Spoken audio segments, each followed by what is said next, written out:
Selamat pagi semuanya. Kita bertemu lagi di ibadah renungan pagi. Sebelum kita mendengar firman Tuhan, mari kita berdoa. Terima kasih kepadamu Tuhan Yesus untuk segala hal yang telah Engkau perbuat di dalam kehidupan kami.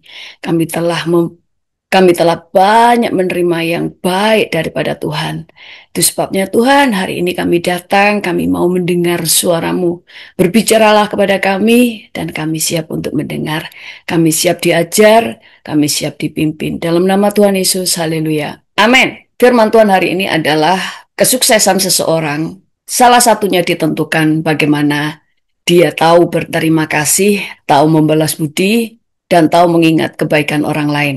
Tahu berterima kasih adalah budaya kerajaan Allah. Itu sebabnya kenapa Tuhan memberikan upah kepada setiap orang yang telah berbuat baik, kepada mereka yang berbuat benar, karena Tuhan tahu memberkati orang yang telah menjadi berkat. Bahkan Alkitab berkata Tuhan tidak mau berhutang kepada mereka yang menolong orang miskin. Karena Tuhan itu tahu bagaimana berterima kasih. Sekalipun apa yang kita berikan kepada orang lain, pertolongan yang kita berikan kepada orang lain adalah lebih dahulu sudah kita terima dari Tuhan. Karena kita semuanya tidak bisa memberi apa yang tidak ada pada kita.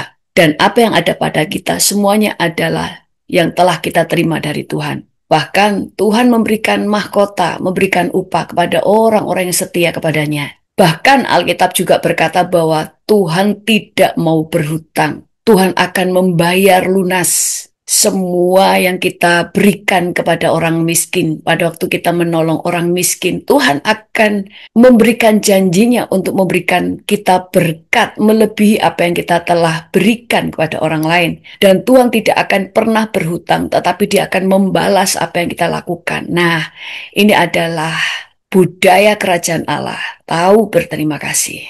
Saya mendengar sebuah kesaksian dari Steve Harley, seorang motivator yang sangat terkenal di Amerika. Dulunya dia adalah orang yang sangat miskin, tetapi dia menjadi orang yang sangat kaya, sukses.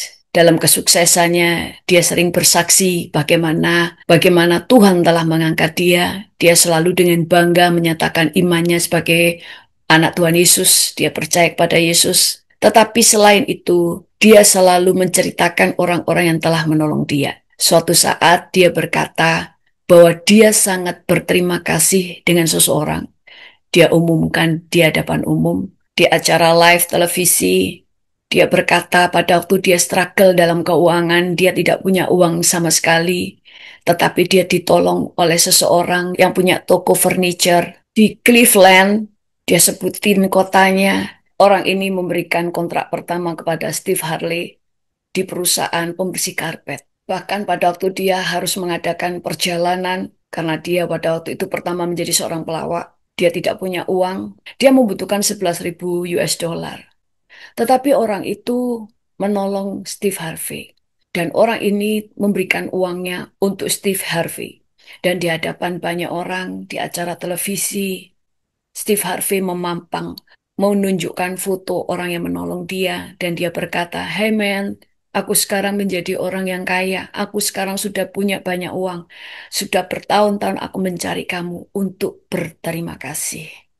Dan suatu saat dia telah bertemu dengan orang itu, dan Steve Harvey memberikan hadiah, memberikan uang kepada orang yang telah menolong dia. Tahu berterima kasih. Dia tahu orang yang telah menolong dia pada waktu dia masih tidak punya apa-apa. Di dalam kegagalanmu, di dalam kesesakanmu, pasti ada orang-orang yang menolong kamu. Dan jangan pernah melupakan mereka. Dan jangan pernah tidak tahu berterima kasih kepada mereka. Ada orang-orang di dalam keadaan susah, dia ditolong, dia diarahkan. Ada orang-orang yang menasihati dia, mengarahkan dia, sampai dia bisa berhasil menemukan jalan yang seharusnya dia tidak tahu. Sehingga orang ini tidak mengalami jatuh bangun, tidak mengalami masalah. Dan banyak orang yang tidak tahu berterima kasih. Ada orang-orang yang cuma taunya memanfaatkan. Setelah aku nggak butuh dia, ya tak tinggalin. Aku udah nggak butuh dia kok. Aku hanya datang kepada dia kalau aku membutuhkannya. Adalah orang-orang yang tidak tahu berterima kasih. Ini bukan karakter anak Tuhan. Ini bukan karakter Allah. Tetapi ini adalah karakter musuh Tuhan, yaitu iblis. Saya juga diberkati dengan kisah Ronaldo. Dia seorang pemain sepak bola, tentu saudara semuanya tahu. Salah satu kemenangan dia dan kesuksesan dia mungkin kita berkata karena dia adalah seorang pekerja keras, dia adalah orang yang berlatih dengan keras, iya itu salah satunya. Tetapi yang tidak boleh kita lupa bagaimana dia tahu berterima kasih dan dia tahu memberikan kredit kepada orang-orang yang layak untuk mendapatkan penghargaan dan pujian. Dia bercerita bahwa temannya lah yang telah menolong dia untuk masuk menjadi seorang yang dipilih menjadi seorang pesepak bola. Ronaldo berkata begini, saya harus berterima kasih kepada teman lama saya, Albert Van Traup, atas kesuksesan saya. Kami bermain bersama untuk tim yang sama di Liga U18. Ketika seorang scout datang berkunjung, dia mengatakan bahwa siapapun yang mencetak gol paling banyak akan bergabung dengan akademi. Kami memenangkan pertandingan ini dengan skor 3-0. Saya mencetak gol pertama, kemudian Albert mencetak gol kedua dengan sundulan yang indah. Tapi gol ketiga sangat mengesankan bagi kami semua. Albert berada dalam posisi 1 lawan 1 dengan kiper. Dan saya berlarian di belakangnya. Yang harus dia lakukan adalah mencetak gol. Tetapi dia mengoper ke saya. Dan saya mencetak gol ketiga. Jadi saya mendapatkan tempat untuk pergi ke akademi. Setelah pertandingan, saya pergi menemuinya dan bertanya, mengapa? Albert berkata, karena kamu Ronaldo lebih baik dari saya. Jadi wartawan pergi ke rumah Albert dan bertanya, apakah ini kisah nyata? Dia bilang iya. Dan Albert bilang bahwa karirnya selesai setelah pertandingan saat itu. Jadi dia sudah tidak lagi menjadi seorang pesepak bola, nggak ada lagi kesempatan. Dan dia sekarang menganggur. Tapi bagaimana Anda memiliki rumah yang menakjubkan ini? Anda punya mobil, Anda terlihat seperti orang kaya. Anda juga dapat menjaga keluarga Anda. Dari mana semuanya ini berasal? Dan apa jawaban dari Albert? Albert dengan bangga menjawab, ini semua dari Ronaldo. Jadi Ronaldo tahu dia berhasil dimulai dari orang ini yang memberikan dia kesempatan. Karena sahabatnya juga punya kesempatan yang sama dengan Ronaldo. Tetapi sahabatnya tahu Ronaldo lebih hebat. Sekalipun dia bisa mencetak gol lebih dari Ronaldo. Tetapi dia melihat Ronaldo harus diberi kesempatan. Dan pada waktu Ronaldo memperoleh kesempatan, dia mengambil kesempatan itu dengan sebaik-baiknya. Dia berlatih, dia bekerja keras. Dia bisa saja berkata, iya dia telah membuka jalan buat saya. Tetapi kan keberhasilanku tidak lepas dari usahaku. Coba aku sekarang nggak berlatih. Ya aku tidak akan pernah sukses. Ini watak orang yang sombong. Tetapi Ronaldo tahu kesuksesan dia tidak lepas dari kerja keras dia juga. Tapi dia bisa berterima kasih kepada orang yang telah mengorbankan kesempatannya untuk Ronaldo. Dan Ronaldo kemudian membagi berkat kepada dia. Dan dia membagikan apa yang telah dia peroleh kepada sahabatnya. Sehingga sahabatnya mungkin tidak punya karir, tetapi hidupnya juga berkecukupan, bahkan berlimpah karena Ronaldo. Bukankah Alkitab juga mengajar demikian? Bahkan ada seorang artis di Indonesia yang terkenal, dia sekarang benar-benar sukses karirnya. Dan semua orang, sahabat-sahabat dia atau teman-teman artis selalu berkata, orang ini suka menolong artis-artis yang lain dalam keadaan artis yang lain susah. Dia selalu menjadi orang pertama yang menolong teman-temannya. Yang kedua, dia adalah orang yang bisa berterima kasih dengan orang-orang yang telah menjadikan dia berhasil. Saudara, mental ini harus ada dalam kehidupan saudara dan saya. Ada banyak orang yang telah ditolong, telah berhasil melupakan orang yang ditolongnya. Bahkan tidak pernah memberikan kredit kepada siapa yang berjasa atas hidupnya. Kita harus menjadi orang yang tulus. Kita harus menjadi orang yang tahu berterima kasih. Dan kita harus tahu bagaimana memberikan kredit kepada orang yang seharusnya mendapatkannya. Bahkan Ronaldo juga pernah berterima kasih kepada seorang wanita yang bekerja di McDonald. Dia mengingat pada waktu dia masa kecil, dia sangat miskin, dia tidak punya uang untuk McDonald. Sehingga kalau malam hari dia bersama teman-temannya yang miskin ini masih kecil, masih anak-anak, dia datang ke McDonald untuk meminta mungkin ada sisa makanan, mungkin ada sisa McDonald yang tidak terjual di hari itu. Dan wanita ini selalu memberikannya kepada Ronaldo bersama dengan teman-temannya. Mungkin perempuan ini tidak mengingatnya, tetapi Ronaldo tetap mengingatnya sampai masa-masa kesuksesannya. Dan dia mengumumkan bahwa dia mencari wanita ini untuk berterima kasih. Dan pada waktu dia bertemu dengan wanita ini, dia berterima kasih bahwa wanita ini telah memperdulikannya pada waktu dia lapar. Dan Ronaldo sebagai tanda terima kasihnya memberi 1,5 juta US dollar kepada dia. Nilai yang sangat fantastis. Sebuah rasa terima kasih. Dia menghargai sebuah kebaikan.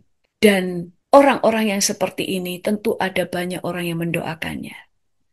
Kita belajar hal ini juga dari kehidupan Daud. Kenapa Daud diangkat Tuhan sampai kenapa Daud bisa berhasil dari segala apa yang dia kerjakan. Tuhan memang mengangkat dia. Yes, tetapi salah satunya adalah firman Tuhan mengajar apa yang kamu tabur akan kamu tuai. Daud adalah orang yang tahu berterima kasih. Kita semuanya tahu bagaimana persahabatan Daud dengan Yonatan yang begitu erat. Mereka berdua bukan persahabatan yang mencari keuntungan untuk kepentingan diri sendiri, tetapi dua-duanya berkorban untuk sahabatnya.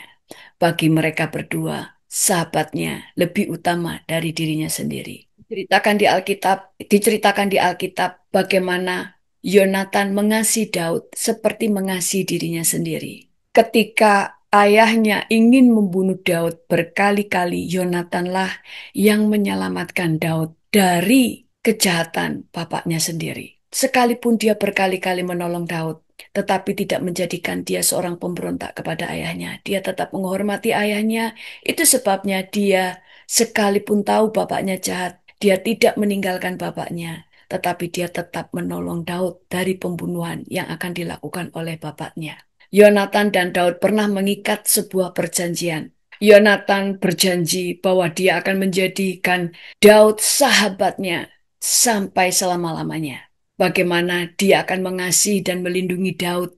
Dia memberikan jubahnya. Yonatan memberikan jubahnya dan perlengkapannya. Yonatan menanggalkan jubahnya dan segala perlengkapannya, termasuk pedang dan sebagainya, diberikan kepada Daud sebagai lambang bahwa Daudlah yang nanti menjadi raja, bukan Yonatan. Padahal Yonatan itu adalah anak raja, anak pertama lagi. Secara hukum seharusnya Yonatanlah yang menjadi raja, menggantikan ayahnya. Tetapi Yonatan tahu persis bahwa yang menjadi raja nanti bukan dia.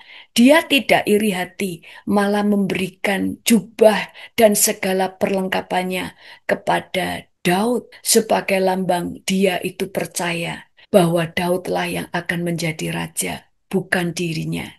Dan sebagai lambang bahwa dia mendukung sepenuhnya Daud menjadi raja. Dia tidak iri hati, dia tidak menjegalnya, dia benar-benar setia. Yonatan yang membantu Daud untuk melarikan diri dari bapaknya. Yonatan juga yang memberitahu Daud bahwa ayahnya akan membunuh dia di sini dan sebagainya sehingga dia juga yang menolong Daud untuk melarikan diri. Suatu saat Yonatan meminta kepada Daud berjanji kepada dia supaya Daud tidak menghapus nama Yonatan dari keturunan Daud. Dan Daud menepati janjinya sekalipun Yonatan sudah mati. Daudlah yang mengurus dan memelihara keturunan Yonatan, yaitu Mephibosheth, cucu dari Yonatan. Karena Daud tahu berterima kasih kepada Yonatan. Sekalipun Yonatan sudah mati, tetapi dia tidak melanggar janjinya.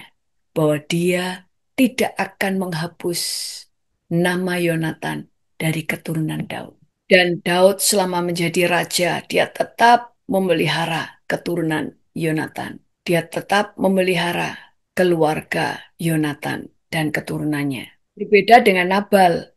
Nabal adalah orang yang tidak tahu berterima kasih.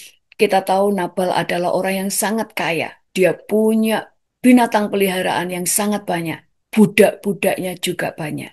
Di kitab 1 Samuel 25 ayat 2 berkata, ketika itu ada seorang laki-laki di Maon yang mempunyai perusahaan.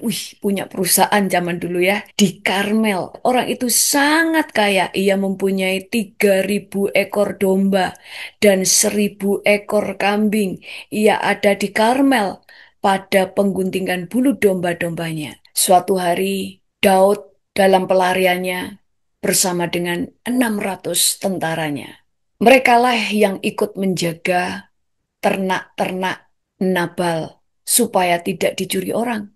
Sehingga budak-budak Nabal yang menggembalakan kambing dombanya Nabal, mereka ikut aman karena ada penjaga-penjaga dari tentara-tentara si Daud. Tetapi pada waktu Nabal panen raya, Daud itu cuma ingin dia berbagi pesta dengan Daud. Kan dia lagi pesta, ya paling tidak berbagi makanan lah. Dia tidak minta uang, dia tidak meminta kekayaan, dia tidak meminta separuh dari binatang, atau dia nggak merampas apa yang menjadi milik Nabal sekalipun dia bisa. Tetapi Nabal malah berkata, siapa Daud? Aku nggak mengenal dia. Padahal hamba-hamba dari Nabal semuanya berkata bahwa Daud dan tentaranya itu berjasa. Karena sejak ada mereka, tidak ada satu ekor pun dari binatang mereka yang dicuri orang. Bahkan mereka juga tidak digebukin orang lain karena zaman dulu kalau orang mau ngerampok, ya pasti gembala-gembalanya itu yang harus dibunuh duluan kan. Tetapi mereka berkata mereka juga aman karena ada Daud dan tentaranya. Tetapi orang ini tidak berterima kasih. Dan apa yang terjadi? Dia mati karena ketamakan dan pelitnya. Daud ingin membunuh dia. Tapi Daud mengurungkan niatnya untuk membunuh Nabal. Daud mengurungkan niatnya untuk membalas dendam, menghajar dia dengan kemarahannya. Tetapi pada akhirnya Nabal tetap mati. Dalam keadaan dia gendut, dia mati. 1 Samuel 25 ayat 21, Daud berkata, Daud tadinya telah berkata, sia-sialah aku melindungi segala kepunyaan orang ini di padang gurun, sehingga tidak ada sesuatu pun yang hilang dari segala kepunyaannya. Ia membalas kebaikanku dengan kejahatan. Selama ada Daud, tidak ada satu pun dari kekayaan Nabal yang hilang. Baik kambingnya, baik hambanya, baik segala sesuatu. Orang takut kepada Daud dan tentaranya. Mereka adalah tentara-tentara tangguh. 600 orang lagi. Nggak cuma satu dua. Semua takut. Tapi Nabal ini tidak tahu berterima kasih. Dan apa yang terjadi pada nasib Nabal, kita baca di 1 Samuel 25 ayat 38. Dan kira-kira 10 hari sesudah itu Tuhan memukul Nabal sehingga ia mati. Yang memukul Nabal bukan Daud. Puji Tuhan, Daud waktu itu tidak membalas dendam. Nah, ini yang Alkitab katakan. Jangan membalas kejahatan dengan kejahatan, tapi balaslah kejahatan dengan kebaikan. Karena engkau akan menaruh bara api di atas kepalanya, yang artinya engkau mengizinkan Tuhan yang berperkara dengan dia. Daud tidak jadi membunuh sekalipun dia mampu, tetapi Tuhanlah yang membunuh Nabal. Artinya Tuhan juga membenci orang yang tidak tahu berterima kasih. Ayat 29. Ketika didengar Daud bahwa Nabal telah mati, berkatalah ia, terpujilah Tuhan yang membela aku dalam perkara penghinaan Nabal terhadap aku, dan yang mencegah hambanya daripada berbuat jahat. Tuhan telah membalikkan kejahatan Nabal ke atas kepalanya sendiri. Kemudian Daud menyuruh orang untuk berbicara dengan Abigail untuk mengambil dia menjadi istrinya. Akhirnya istri Nabal yang bijaksana dan cantik itu, yaitu Abigail, menjadi istri Daud. Dan semua kekayaan Nabal jatuh ke tangan Daud. Karena Nabal kaya raya, sekarang sudah mati. Sehingga ahli warisnya adalah istrinya. Dan pada waktu Abigail menjadi istri Daud, maka kekayaan Nabal juga menjadi milik Daud. Di sini kita melihat Tuhan membenci orang yang jahat. Dan Tuhan membenci orang yang tidak tahu berbalas budi. Itu sebabnya sebagai orang percaya, kita belajar menjadi orang yang tahu berterima kasih. Jangan menjadi orang yang jahat. Jangan menjadi orang yang hanya ingin memanfaatkan, mengeruk milik orang lain untuk kepentingan diri sendiri. Setelah itu, dia meninggalkan. Pada waktu orang yang telah menolong dia, kesusahan, dan kamu meninggalkan dia, maka itu jahat di mata Tuhan.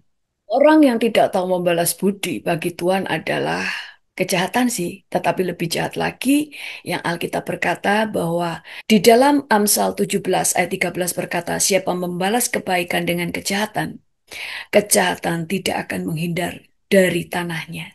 Artinya, kamu tidak membalas kebaikan dengan kebaikan. Kamu tidak tahu berterima kasih, kamu tidak tahu membalas budi, itu sudah merupakan kejahatan bagi Tuhan. Tuhan itu nggak suka dengan orang yang tidak tahu berterima kasih. Pada orang yang hanya ingin memanfaatkan itu adalah kejahatan di mata Tuhan. Apalagi orang yang membalas kebaikan dengan kejahatan.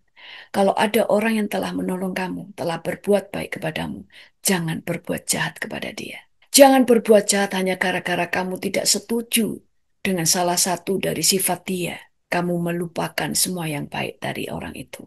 Tulis di chat, harus menjadi orang yang tahu berterima kasih. Yang kedua, jangan membalas kebaikan dengan kejahatan, supaya Tuhan tidak memukul kamu. Mari kita berdoa. Kami bersyukur untuk pengajaran hari ini, sehingga kami diingatkan untuk menjadi orang yang benar, menjadi orang yang tahu berterima kasih, tidak menjadi orang yang hanya ingin memanfaatkan orang lain, dan tidak mau menjadi orang-orang yang membalas kebaikan dengan kejahatan. Basuh kami dengan kuasa darah-Mu. Saat ini Tuhan, berkati orang-orang yang telah Engkau pakai menolong kami, orang-orang yang telah berkorban untuk kami. Kami juga memberkati orang tua kami yang telah membesarkan kami dengan kasih, dengan ketulusan. Kami memberkati Tuhan, pemimpin-pemimpin rohani yang telah membuat kami bertumbuh secara rohani. Kami memberkati Tuhan sahabat kami yang telah berkorban, bahkan anak-anak kami yang telah berkorban untuk orang tuanya.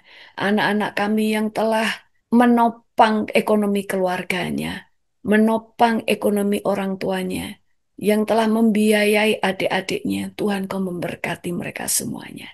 Terpujilah namamu Tuhan, dan berkati semua jemaat-Mu Tuhan, sehingga tidak ada seorang pun yang berkekurangan. Biarlah apa yang mereka tabur mereka tuai, apa yang mereka telah bayar sebagai pengorbanan untuk menolong orang lain, biarlah mereka mendapat upahnya. Karena apa yang mereka tabur pasti dituai karena Engkau setia. Orang-orang yang telah menolong orang miskin, Kau memberkati berkelimpahan. Karena firman berkata Engkau tidak mau berhutang, tetapi Engkau akan membayar lunas apa yang seharusnya mereka terima. Terpujilah namamu Tuhan, dalam nama Tuhan Yesus. Haleluya. Amin. Jangan lupa subscribe dan bagikan video ini kepada orang lain supaya mereka juga diberkati. Tuhan Yesus memberkati. Ku mau memujimu, ku selalu pujimu, ku mau menyembahmu, ku selalu sembahmu, kau yang layak terima semua pujian, kemuliaan hanya bagi Tuhan. Rekan pujian bagi Tuhan. Ku mau memujimu, segala pujian hanya bagimu Tuhan. Sembahmu, ku mau menyembahmu, ku selalu sembahmu, kau yang layak terima semua pujian, kemuliaan